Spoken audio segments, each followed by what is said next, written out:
TV9 વિશેષ કાર્યક્રમ મતદારોનો મિજાજમાં આપ સૌનું સ્વાગત છે। આજે અમે છીએ ગુજરાત હાઈકોર્ટ પર। અહીંના મહિલા એડવોકેટ્સ છે તે અહીં ઉપસ્થિત છે। આપણે તેમના સાથે વાતચીત કરીશું। મહિલા એડવોકેટ્સ છે ગુજરાત હાઈકોર્ટના, તેમના સાથે વાતચીત કરીશું।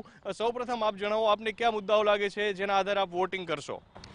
મારું નામ હિના રાણા છે।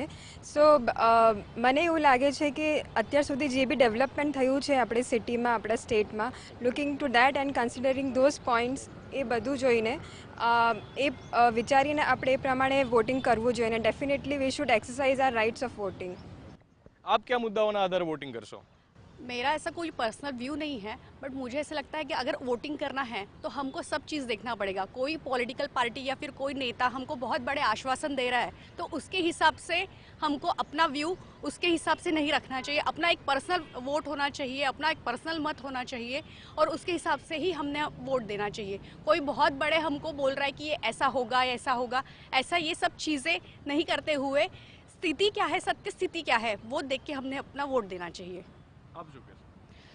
ભારતે આટલા બધા વર્ષોમાં ઘણો બધો વિકાસ કર્યો છે। એમ્પ્લોયમેન્ટ હોય કે ઇન્ફ્રાસ્ટ્રક્ચર હોય, ઘણા બધા મુદ્દાઓ પર ઘણો બધો વિકાસ કર્યો છે।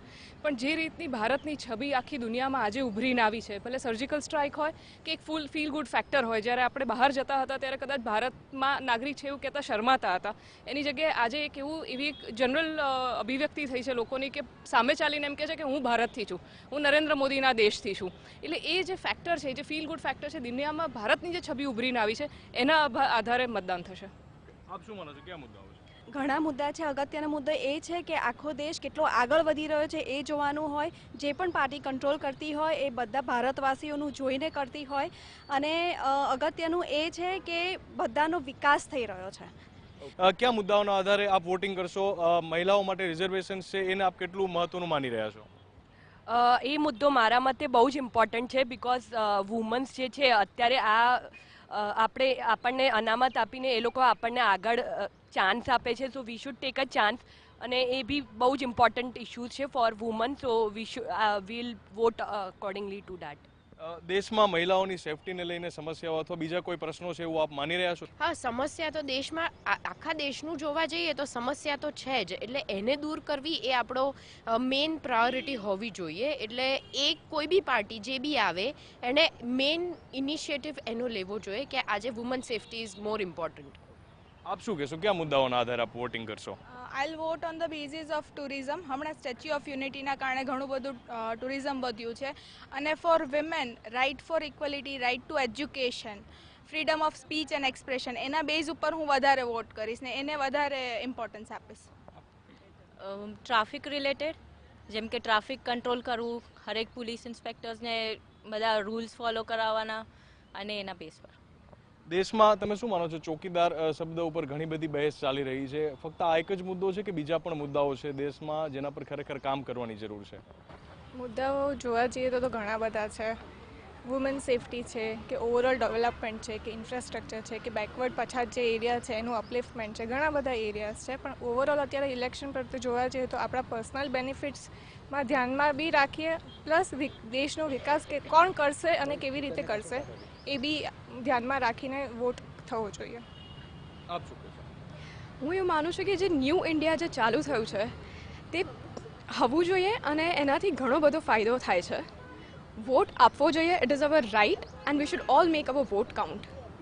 દરેક લોકોનો રાઇટ છે કે વોટ આપવો જોઈએ। આપણી સાથે બીજા સિનિયર એડવોકેટ્સ છે, તેમના સાથે વાતચીત કરીશું। આપ શું કહેશો મેડમ, કયા મુદ્દાઓના આધારે આ વખતે વોટિંગ થશે, અને દેશમાં બીજી કઈ સમસ્યાઓ છે? ચોકીદાર શબ્દ ઉપર બહેસ ચાલે છે, પરંતુ બીજા બધા મુદ્દાઓ પણ આપને લાગે છે કે જેના આધારે વોટિંગ થવું જોઈએ?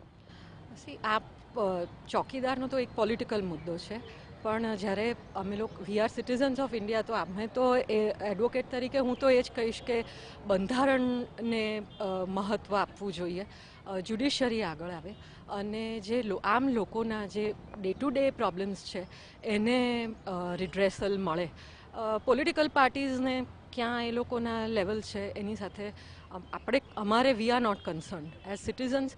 વી વુડ વોન્ટ કે ભાઈ તમારા હિસાબે જે તમારા પ્રોબ્લેમ્સને પ્રયત્ન કરી રહ્યા છે કે પ્રયત્ન કરશે એ લોકોને વિચારીને મત આપવો જોઈએ।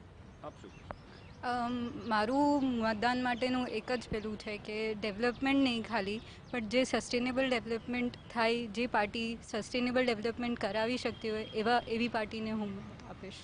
આપ કયા મુદ્દે વોટ કરશો મેડમ આ વખતે? ઘણી બધી વાતો છે, ઘણી બધી સમસ્યાઓ છે, ઘણી બધી બહેસ છે. સમસ્યાઓ તો દેશ હોય ત્યાં સમસ્યા હોય, માણસો હોય ત્યાં સમસ્યા હોય, પણ મતાધિકાર એ આપણો મૂળભૂત અધિકાર છે. એટલે first being the legal fraternity we will wish કે બધા જ વોટ કરે, બીકોઝ એ આપણો બંધારણીય હક છે. સેકન્ડલી જોવા જઈએ તો અત્યારે આઝાદીના આટલા બધા વર્ષ થઈ ગયા પછી ટ્રુ સેન્સમાં વોટ ઇઝ અ ડેમોક્રેસી એ હવે લોકોને સમજણ પડવા માંડી કે this is called to be a democracy. Secondly તમે જુઓ તો અત્યાર સુધી ક્યાંય બી જઈએ તો ભારત એમ કે ગરીબી હટાવો, વી વેર નેવર પુઅર. આપણે આર્થિક રીતે સમૃદ્ધ છીએ. તમે સ્ટેટિસ્ટિક્સ જુઓ, સપોઝ નોલેજની રીતે આપણા કલ્ચરલી આપણે આ બધા સમૃદ્ધ છીએ, તો ક્યાં આપણી ગરીબી આવી વચ્ચે કે અરે એ આવવી જ જોઈતી નથી, પણ એને એક મુદ્દો બનાવીને આટલા બધા વર્ષ સુધી છે ચાલ્યું. જે આ ગવર્મેન્ટે ખરેખર ગરીબ નથી એ લોકોને સમજાવ્યું બીજા દેશમાં કે ભારત ક્યારેય ગરીબ હતું નહીં અને ગરીબ છે પણ નહીં. અને દરેક પોતાના સો far as voting is concern દરેકનો પોતાનો મત હોય છે, પણ સમજી વિચારીને ખરેખર કોને આઝાદી કહેવાય અને કોને ડેવલપમેન્ટ કહેવાય એ ધ્યાનમાં રાખીને જો મત આપશે તો અને પોતાને દરેકને અનુભવ છે what they are feeling 10 years back, now what they are feeling 10 years after.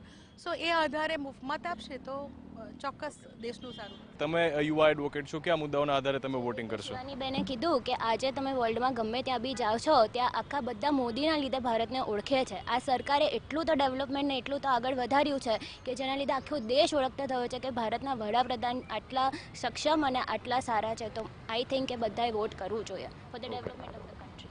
આપ કયા મુદ્દાઓના આધારે વોટિંગ કરશો? મારા પ્રમાણે રોજગારીની તકો એ સૌથી મોટો પોઈન્ટ છે, કેમ કે એના લીધે ગરીબી અને બીજા બધા પ્રોબ્લેમ્સ કવર થઈ શકે એવું છે. અને સેકન્ડ મારા પ્રમાણે એજ્યુકેશન, કેમ કે આપણા દેશમાં ગમે તે કહીએ પણ અત્યારે બી એઝ વી ઓલ નો કે education to all as per the constitution is that facilities are not available to all. So એમ્પ્લોયમેન્ટની તક અને એજ્યુકેશન એ બે મુદ્દા છે જે વોટિંગ માટે સૌથી ઇમ્પોર્ટન્ટ હશે. આપ શું માનો છો, કયા મુદ્દાઓ છે જે આ વખતે વોટિંગ કરવા માટે સૌથી વધારે લોકોને પ્રેરણા આપશે અને વોટિંગ કરવું જોઈએ એ મુદ્દાઓના આધારે? ઘણા બધા મુદ્દાઓ છે. છેલ્લા થોડાક વર્ષોમાં આપણે બેઝિક ડેવલપમેન્ટ જોઈ જ રહ્યા છીએ દેશમાં. તો જો એ ડેવલપમેન્ટને તમારે આગળ વધારવું હોય તો મતદાન કરવું જરૂરી છે.